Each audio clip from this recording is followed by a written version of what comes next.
Yeah, welcome. Thank you all so much for joining us today. I'm Amy Kong. I'm a fourth year PhD student or PhD candidate in art history and criticism here at Stony Brook. And I'm also the curator of the exhibition, Miscommunication, Language and Power in Contemporary Art, which is up right now at the Zuccaire Gallery on campus.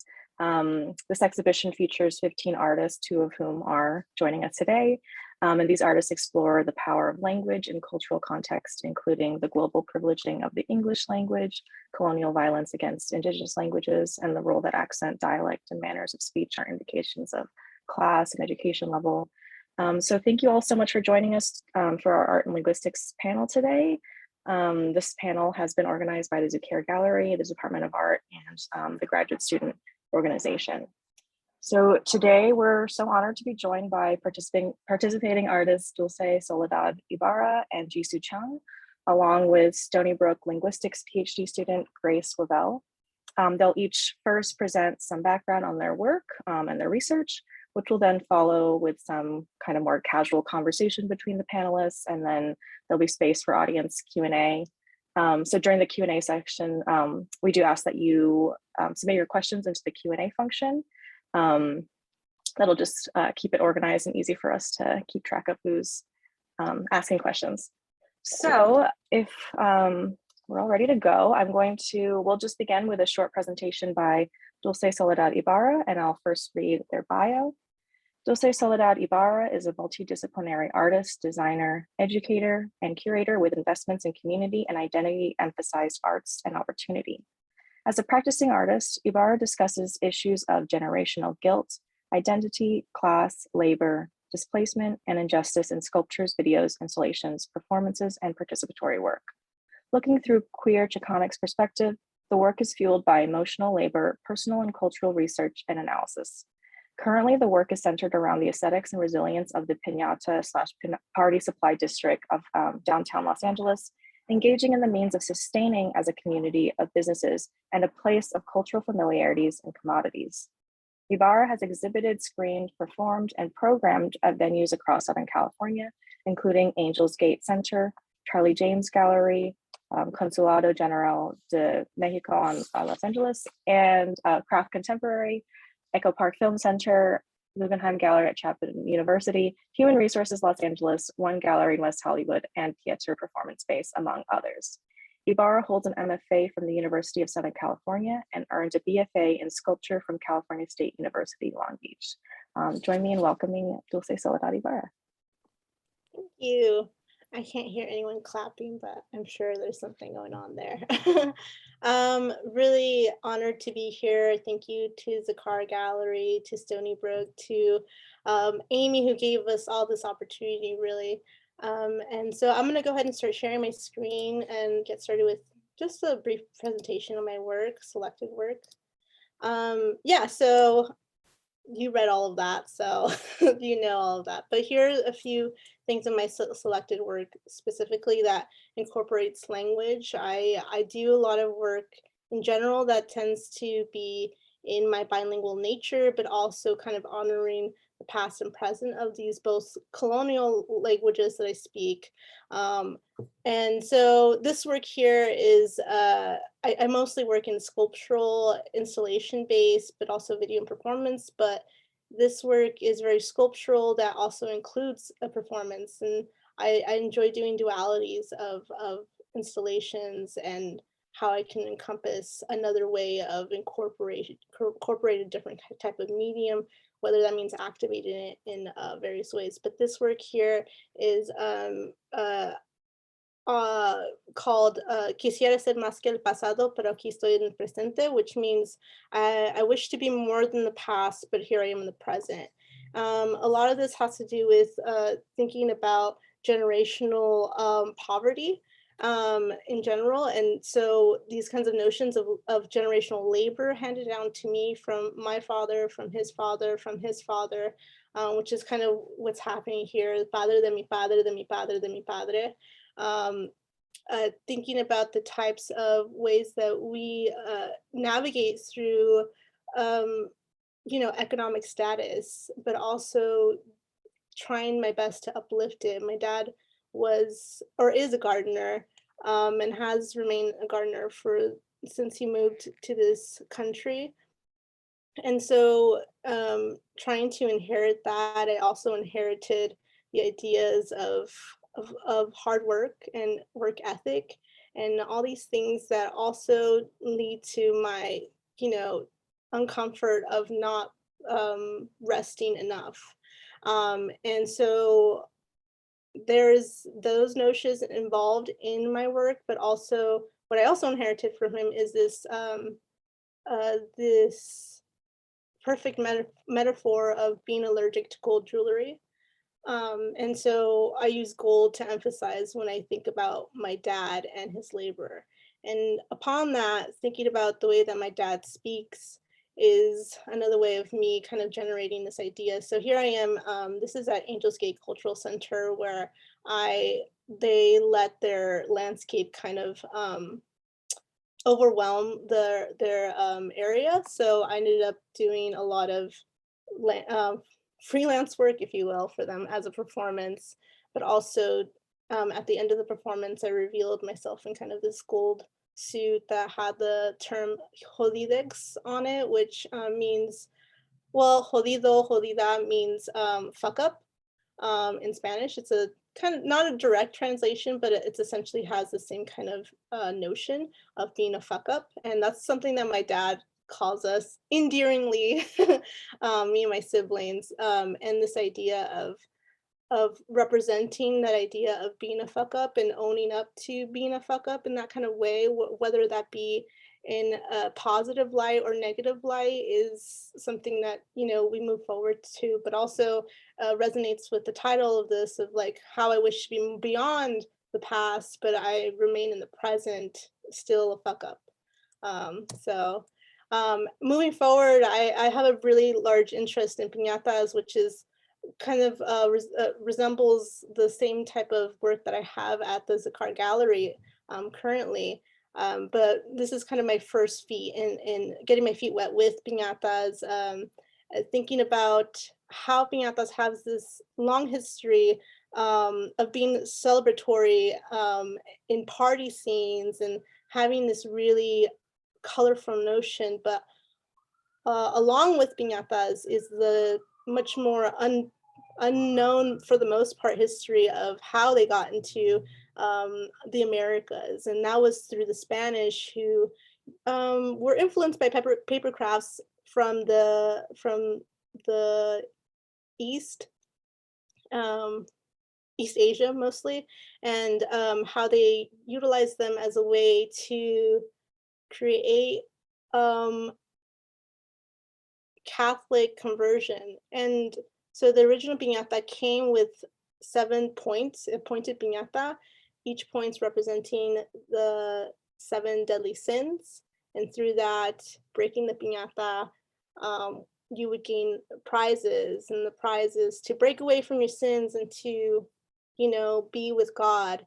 And so all these kinds of notions of these colonial notions of genocide and displacement and you know, kind of the endangerment of indigenous voices, stories, and histories fell through in kind of these little crafts. But for me, knowing that history, I decided to take it in a space where, in the art space, where I can talk about how my upbringing of lower income communities and how I move and navigate through the art world, particularly because I'm someone that works in the arts, in galleries and museums for the most part, but now in education.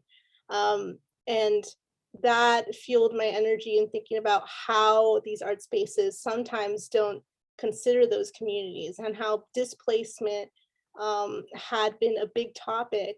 Not to say that art is the only reason that gentrification and displacement happens, but it is one of the many, many ways that it triggers it. They become these objects that manipulate what a city can be, and then take away from those that are currently there. So in that, I had scripted a few questions for people participating, and then we eventually broke them. All of these piñatas were structures based on some areas in, or some locations in Boyle Heights. This is the Nicodem Gallery being broken or about to be pounded. And so the Nicodem Gallery had famously been defaced with the words "fuck white art" on it. And this Nicodem Gallery again was in Boyle Heights. And so there was a lot of tension during that time that I made these works. And I was working with a lot of the protesters there to kind of have these conversations. And here we are kind of reading through the answers. Some of the questions were like, how do we resolve these issues? And so Piñatas y Preguntas is the name of the works that where I utilize this, but it also is, it's not to be resolved exactly, it's to form all these kinds of notions of conversation. We have to have conversations about this in order to be aware of the situation and to hopefully know better. So that's me with my little blonde hair at the time. And then so there's this piece too, where I take the Spanish language in a different kind of way. I'm localizing the way that I know Spanish, and also others around me know Spanish. So I had asked a few people, I made a script, a telenovela script about, well, it doesn't matter what it was about really. It was, I wanted to hold auditions for this one episode of a telenovela that I made. And I had people audition for it, people of varying levels of Spanish, but they all come from Spanish speaking backgrounds. So we have people that are really proficient in speaking Spanish, and we have people that aren't. And so I'll just show, oops, let me see. I'll just show a small clip of it for the most part. We'll say also, I think you're like, for some reason, the bars where our faces are is okay, kind of like showing on the screen. Oh, if you no. don't mind trying to push them. Yeah, let me reshare then. Because I think I clicked desktop, that's what's happening. Let me unshare. How do we do that? Stop share and then reshare again. And actually, this is great because then I could actually optimize everything. Okay, great. Is this better? It's still there, but actually, if you're gonna keep it not full screen, it's fine. We can see it fine. Hold on, I want to figure this out. I think I've experienced this before, and some people said you need to like update Zoom or something like that. Still? Okay, well, yeah. Maybe what I could do is do this. Yeah, that helps, just like making it smaller. Yeah, that's totally fine. Okay, great. Anyway, so moving on. Yeah, so I'm gonna show script. Your name, your age, and what part you're reading for. Can you give me your name, your age, and what role you're auditioning for? Okay, and can you please tell me your name, your age, and what role you're reading for? So can I get your name, your age, and what part you're reading for? Okay, and so can I get will be his partner. Hola a todos, esta es Remedios. No lo sabe, pero es la chica más afortunada de esta escuela porque pronto será mi novia. Hola, me llamo Federico. Von estudiando en la prepa. Cualquiera pregunta o entrenamiento estoy a 10 horas. Okay, great. All right. And there's going to be a few moments of fights, of conflict. So let's try that. Malcriada, and then slap, and then kind of like make even the sound of the slap. So like, malcriada. Let's try that. Malcriada. Maldita. Escuincle. Inútil. Escuincle. Very good, very good. And so with that piece, I had people reading, but at the end I also activated this piece which was displayed, but then I also, with all those last words at the end and that slapping scene, I created my own slapping scene through performance. So at the end of that video, what was shown is that these words would be shown: inútil, hipocrita, all these insults that I learned through telenovelas specifically. And that's like part of the way that I learned Spanish language is through telenovelas, not only just my family, but that. So utilizing these certain terms that I use, which were all horrible terms that I found, I was screaming them at my co-performer, and my co-performer would slap me across the face. And so I think that a lot of the times I think about how as children of migrants, we tend to carry a lot of the burden of the Spanish language, of not knowing it enough, and then also having to be the adult to go to the doctor's office at 8 years old and translate for your mother, having to be pulled out of school just to help your parents navigate through an English speaking world. So you carry the burden of that, but you also carry the burden of maybe not speaking enough, the shame of not speaking enough, or not feeling like you have the right accent or you can read it well. So all these kinds of things that happen within that as well. And then I'll just quickly show another piece as well that is attached to a sculpture, not so much a performance, but a sculpture. And yeah, just to preface this a bit, it's also kind of incorporating telenovelas, but I'm also trying to, interject with this idea of third culture. And the third culture for me is like all these communities that I come from, be it from, Spanish-speaking communities, the queer community, the academic community. So all of these different types of the arts community, all these types of communities that I come from intersecting, collapsing onto one another. And so here's that.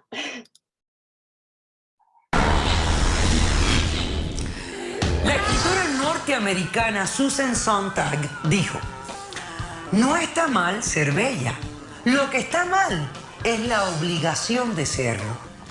Un cordial saludo y bienvenidos a Caso Cerrado.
So I'll stop it there, and then we can kind of review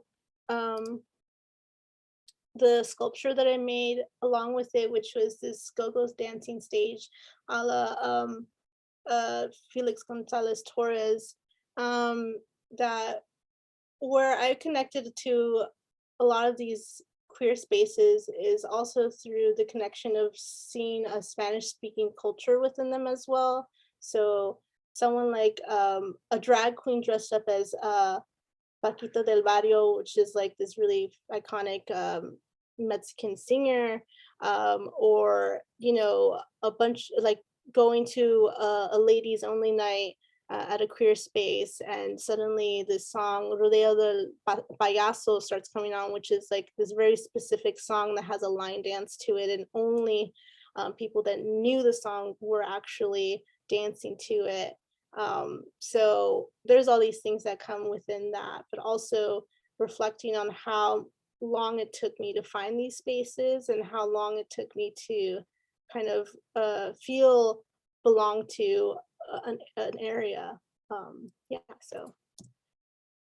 And then I bring also the larger project that I've been working on, which is 9th to Olympic.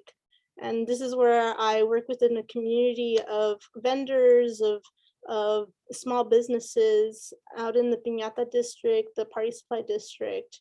At first I was making work that was in response to what I was seeing and with the materials that I purchased there. But through the pandemic having happened, I started to work directly with the vendors or the small businesses. So this is me making commissioned, or this is me having commissioned work done through that, but also having all these texts that fly through it. So Sobrevivientes directly translates to survivors. Con ganas means with your all, and juntos, which is at the Zuccaire Gallery, means together. And all of these things, in the brightness that they have this very positive connection to them, a positive meaning towards them. But for me, these don't actually have a strictly positive meaning. To survive isn't something that we, want to think about having to do, but that's something that is done daily. To give yourself all the time and never rest with con ganas is not something that I want to do constantly. And I don't think even the folks at the district want to do. And together, I mean, maybe that's the most positive thing, but I think about how normally these small businesses are run through, multiple generations, and how perhaps this isn't exactly where those, the togetherness wants to happen for maybe, the youth, or the next generation, right? So there's something kind of off-putting about it as well for me, and also knowing about the history of piñatas and how this area could too just easily become this point of gentrification. So this is just a detail of that and some more images. And then this is me actually on the street with, this is Lino, who basically runs this business. This is Carousel Party Supply.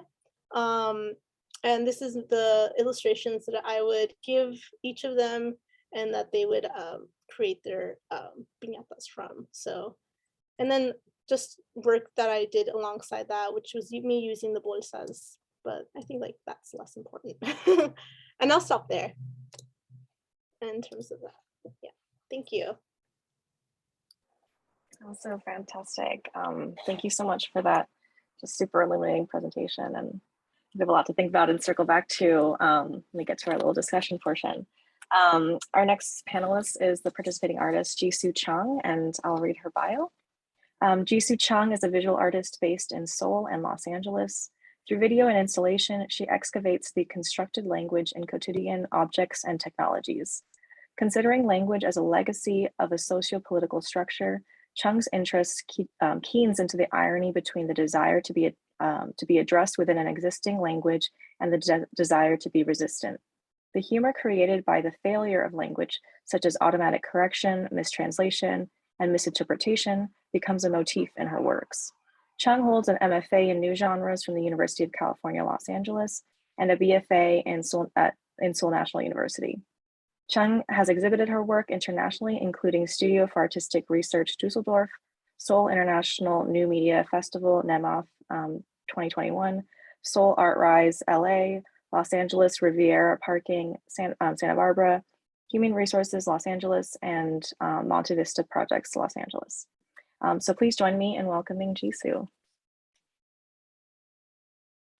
Hi everyone, and thank you, Amy, first of all, to invite, not even inviting us to have this opportunity to talk and meet one another, but more so of creating this show under the theme of language and politics, which is a wonderful theme to explore and discuss about. So I'm very honored to be here, and I'll also dive into sharing my works. And I'll begin with actually the work that is now on the show in Stony Brook and Zuccaire Gallery. Yes. And for some of the folks that who will not have chance to see the video, then this work is titled Museum Manifesto Series, and it is about 3 minutes video in total. Jisoo, sorry, your screen also has the same kind of issue, so if you don't mind just trying to make those boxes smaller. Oh, like this. Yeah. Okay. There's the one, yeah, that one if you want to move it. Okay. Is this okay? Is this better?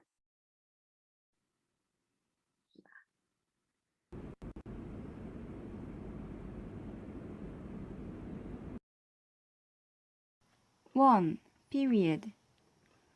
Please walk softly.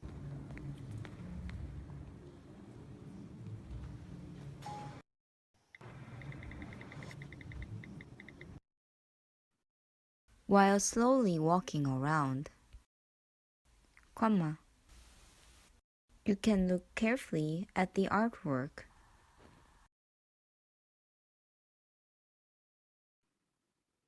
Artwork. Period. 2. Look with your eyes, not your hands. Look with your eyes, not your hands. 3. Take a step back. Step back. Take a step back before viewing. Viewing. Viewing. 10. Speak quietly. Speak quietly.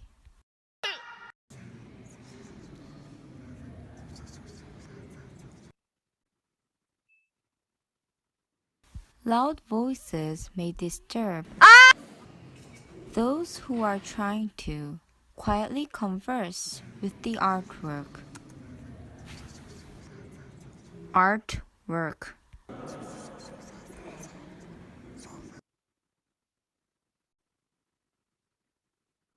Touching with your hands. Touching with your hands. Touching with your hands may cause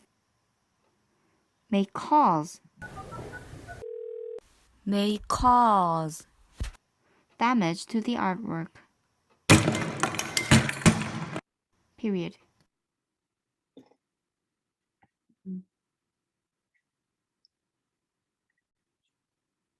And the work was ideally presented in this format of thinking about the museum display, like not the museum display, what was it? The voice guidance of that you can see in the museums. Anyways, this was the first work that I was interested in the theme of like language and technology. And growing up in Korea, like for most of my life until I moved to United States about 4 years ago, the most dominant language that I felt in Korea was a digital language around technology, because there was a high technology optimism that's due from this fast industrialization in Korea. So this like social value about like this high tech technologies were almost felt like another form of lingua franca for me.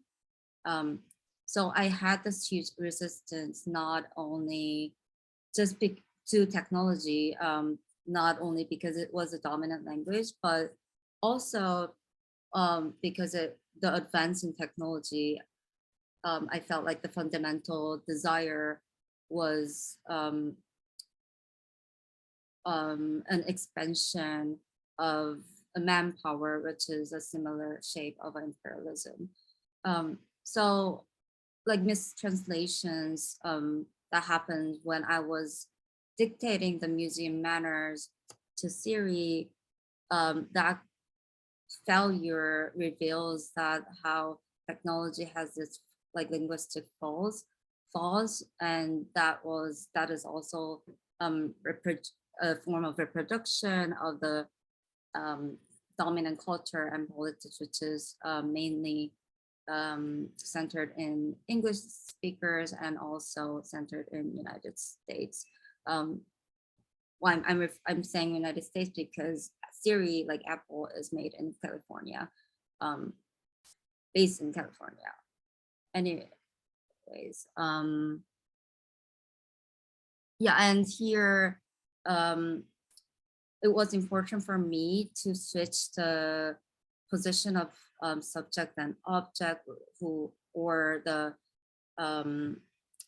person who makes an order, like the user or human, versus a follower or a conformer, which is the technology in most of the case, or the object in most of the case, within the relationship of human and technology.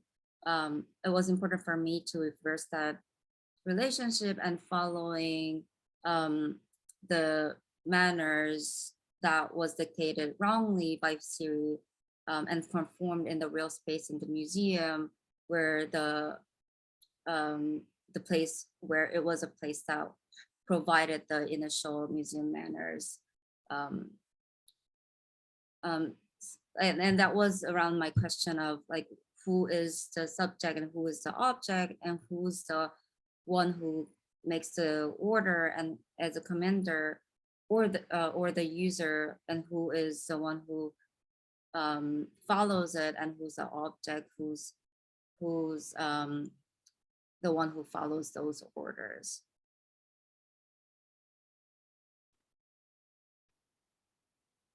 And I'll move into the work called Jason. And this is originally 5 minutes video, and I'm gonna show about 1 minute excerpt of this video. There's many positive and negative of being friends with Jason, but one thing is for sure, you'll learn to love this special soul. Jason was born in United Kingdom in 1972. Jason is healer, a physician. Jason was a refugee. Jason has superhuman strength, regenerative powers.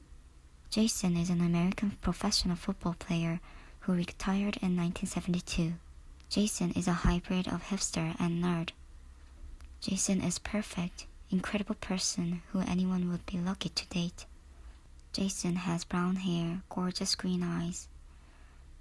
Jason goes to hike every Friday. Jason goes surfing every weekend. Jason is a loner. Jason is also a compulsive liar. Jason knows how to live a life.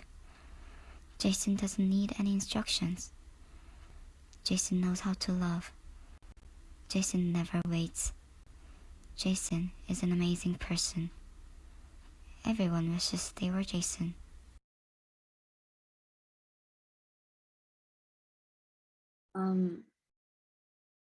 So as it reveals at the end of the video, Jason is an autocorrection of my name, Jisoo.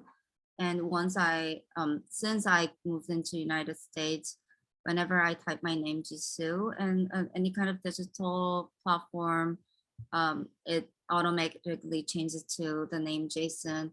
And I'm consistently receiving emails or text messages calling me Jason, because people hasn't realized that my name was autocorrected. So I have this archive of different type of my autocorrection name, but like the most of the major ones are Jason. So I